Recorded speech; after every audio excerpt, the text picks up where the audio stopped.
ప్రతి మనిషి స్వార్థంగానే ఆలోచిస్తాడు. తను బాగుంటే చాలు, ఎదుటివాడు ఏమైపోతే తనకేం అని అనుకుంటాడు. కానీ చాలామంది ఉత్తములు వ్యవస్థ మేలు కోసం తాము నష్టపోతున్నా సరే కొన్ని ప్రయత్నాలు చేస్తూ ఉంటారు.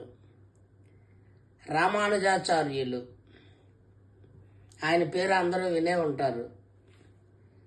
విశిష్టాద్వైత మత స్థాపకులు. ఆయన గురువు గారు ఒక మంత్రం చెప్పారు. ఇది నిత్యం పఠిస్తే నువ్వు స్వర్గానికి వెళ్తావు, కానీ ఇతరులకు కానీ ఉపదేశిస్తే నువ్వు నరకానికి వెళ్తావు అని ఆ మంత్రం చెప్పి నియమం కూడా చెప్పారు ఆయన గురువుగారు. అలాగే గురువుగారు నేను ఎవరికి చెప్పను అని చెప్పి రామానుజాచార్యులు ఆ రంగనాథ దేవాలయం గోపురం ఎక్కి నమో నారాయణాయ అని ఆ నారాయణ మంత్రాన్ని అక్కడున్న వేల మందికి ఉపదేశించాడు.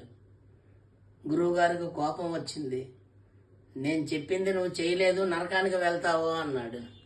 గురువుగారు, నేను ఒక్కనే నరకానికి వెళ్ళిపోయినా పర్వాలేదు, ఈ మంత్రం ఉన్న వేలాది మంది స్వర్గానికే వెళ్తారు కదా, వాళ్ళందరూ స్వర్గానికి వెళ్ళడానికి నేను ఒక్కనే నరకానికి వెళ్ళిపోయినా పర్వాలేదు అన్నారు. ఇది మన ధర్మ ఆచరణలో ఉన్న ఉత్తమోత్తమైన ఆలోచన. Think it once.